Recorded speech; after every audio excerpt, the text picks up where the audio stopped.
Steve Sarkisian. Well, I'd just like to echo some of the same things Coach Pelini said. This has been a great week for our football team. First class all the way by the Holiday Bowl. From the events to the practice sites to the stay, it has been, again, first class all the way through, and I know our football team is very appreciative of that. It's good to be back into a bowl game for myself personally, and I know for the University of Washington, it's great to be back experiencing the things that you do get to experience with the bowl game, whether it be the events or the practices, the build-up, the hype to the ball game.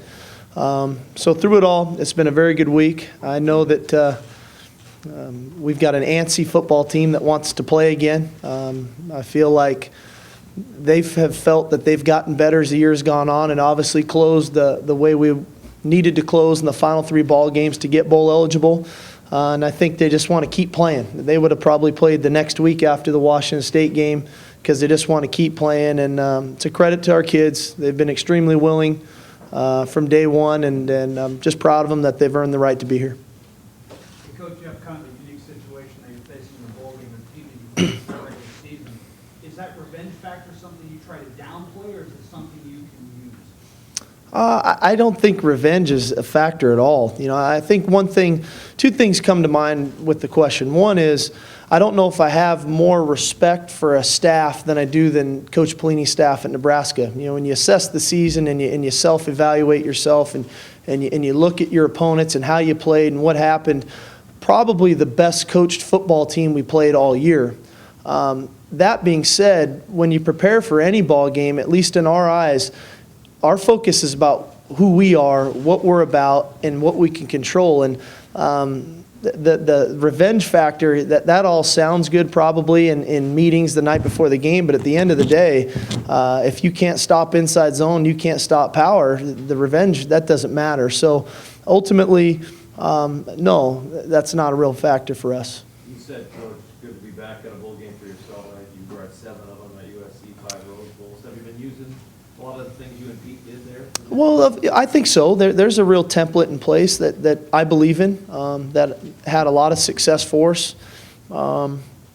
Is it perfect? I don't know. You know, I mean, there's a lot of ways to skin a cat, and I know that. And so, but this is just one way that I believe in that has been structured in a way that I feel comfortable with, and I think some of our staff feels comfortable with. And by doing that, I think it was easy for the rest of our organization, the rest of our players to follow along. There wasn't a lot of gray area, what are we doing? It was very black and white, cut and dry of what we were doing and how we were going to handle it.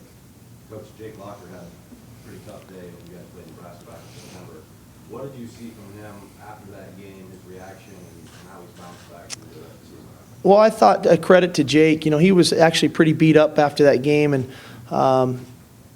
traditionally after that, heading into a bye like we were prior to the USC game, we give our starting quarterback that Monday off just to kind of let his body rest and then come back to work Tuesday, Wednesday, Thursday.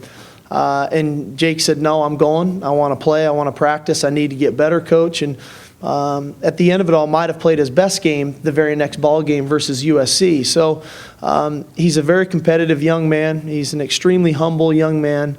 Through it all, coming out of that ball game, you know, Jake would be the first one to tell you that wasn't his best game, but we didn't play very well as a football team, and that starts with me, and it lends itself to the other 10 guys he plays with on every snap. And so, but not once did he ever go say that to the media or to his teammates. He's a good kid. He's a good young man, and he bounced back extremely well. And I would expect him to play a much better football game tomorrow night than he did 3 months ago. Where do you see Nebraska's secondary the first time around, and how good is that group, and how do you have better luck on them this time? They're really good. I'd like to have a couple of those guys on our team, but they're excellent. I think it starts with one, they're very well coached, and sometimes that gets missed. They're technique-wise, they're extremely sound, and schematically, they're tremendous together. They do a great job of communicating with one another, understanding leverages and techniques, and all of the things that they do. That's where it starts. But then at the end of the day, when it's mano-a-mano, they're all big, physical, long guys. They get their hands on receivers. They're for a secondary that has that many guys with that good of ball skills is very unique as well. They all catch the ball extremely well. They're playmakers, and so they pose a great deal of challenges for us. I think the start of it is schematically for us, some of the ways that we tried to attack it obviously didn't work the way we thought they would the first time. And then secondly, we need to play a much more physical brand of football on the outside. You know, we got knocked around pretty good by their corners, and I think that's something that maybe we can take from the first game of the physicality that they play with. They're a big physical group. Any other questions for Coach Sarkisian? Can you just briefly just what this does mean, this bowl game, and the Husky fan base, and the long stretch there, and the proud tradition there? Well, this is obviously a very, as you said, a very proud football tradition, and you know they've won some a lot bigger games than we've won up until this point, and whether it be national championships or Rose Bowl championships or Pac-10 championships, and have experienced some great times. An extremely loyal fan base, and one that is well deserving of getting back on the right track of competing for conference championships, playing in bowl games, and ultimately, you know, someday competing for a national championship. So I'm happy that they're getting back to this reward. And again, as Coach Pelini touched on with Nebraska, I think Washington will be very well represented at the Holiday Bowl tomorrow night. And, you know, I think people are excited to be back in San Diego.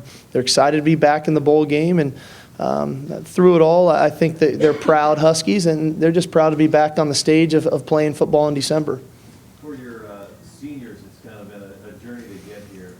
Yesterday on the boat, talking to a lot of them, they said this team has never been as close as it is right now. Are you seeing that from your staff? And players? Well, yeah, I have, and I think that it takes time to get to that point. And there's obviously natural attrition that occurs when you take over a program. You lose some guys, you gain some guys, and through it all, you're faced with a lot of adversity, as we have been for 2 years. And I really think this has been a 2-year process of losing some tight ball games in year one in the fourth quarter on the road, to coming into this year to winning those tight ball games on the road in the fourth quarter in the last drives. And those moments, whether it be the lows or the highs, if you handle them the right way, as Coach Pelini touched on, they can bring you closer together as you grow through this process. And it's been a real tribute to our seniors, the Jake Lockers, the Mason Fosters, the Nate Williams of the world, to be extremely willing to everything that we've presented to them from day one. And their willingness to buy in has created a culture that where our young kids have stepped right in to buy in. And in turn, I don't know if we're always the most talented team when we go out and play on Saturdays, but we've got a team that's on the same page and willing and resilient, and through it all that they're reaping the benefits of something that's taken 4 or 5 years longer than maybe they would have imagined, but at least that they've achieved it for once in their career. Coach kind of touched on the success running the ball against your team the first time. I mean, how dynamic is that ground attack with the 3 guys that are able to do that? Well, it's challenging, especially when all 3 of them are out there together, because they've got such a variety of their run game, whether it's the zone read or the power plays or the quarterback power plays or the wildcat. They tax you in so many ways that the challenge is, one, you've got to be physical, but your gap integrity and fitting those runs is the real challenge. And I think that's where we really got exposed the first time around. We didn't fit the runs very well at all. And in turn, we struggled to be physical because of the sense of, are we right or am I wrong? And at the end of the day, we got gashed on some very big plays. And so hopefully we recognize the runs sooner and can fit the runs better and play with a little more confidence. What did you see from Taylor the first time around? He's really fast when he ran right in front of me to start the second half. He highly competitive kid. I was impressed with his competitiveness. You know, he sometimes that's hard to gauge when you're watching film, but he plays the game with a real passion. You can tell that. Appears to have a high football IQ. He understood the situations of the game as they were presented to him.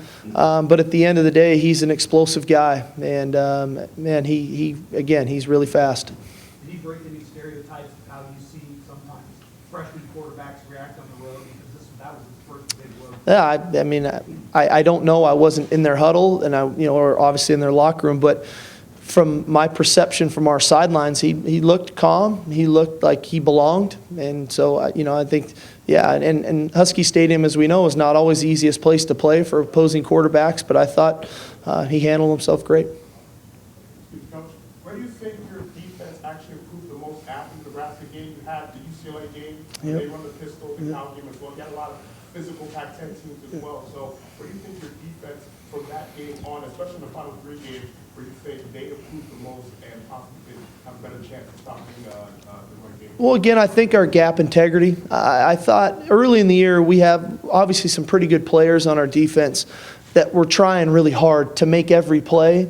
And I think their understanding of the defense and what their role is and to fit those runs and to do their job and allow it. They might not have 12 tackles in this ball game or 15 tackles, but at the end of the day, we'll play better defense if we keep our gap integrity. And so I think that's the biggest area where we've improved. You mentioned Taylor being the healthiest he's been since he was injured. Is Jake the healthiest he's been since Oregon? Oh, without a doubt. It's been nice to see. He's actually practicing with a smile on his face now instead of grimacing after every run or throw. So, it is by far and away the healthiest. I've seen him probably since, October. What do you expect out of him in his last game? I think he'll play a passionate ball game. I think one of the challenges when you can get into an area like this, especially from the quarterback position, is not to try too hard, not to try to make every single play. And so that'll be a real challenge for me in calling plays and managing the football game to put him into position to make his plays, but yet allow the game to come to him and allow him to let Chris and Jermaine and those guys make their plays that Jake Locker doesn't have to do everything. So I think that'll be the biggest challenge. But I think he'll play a passionate ball game. Last question from the floor. Okay, thank you, Coach. Thank you.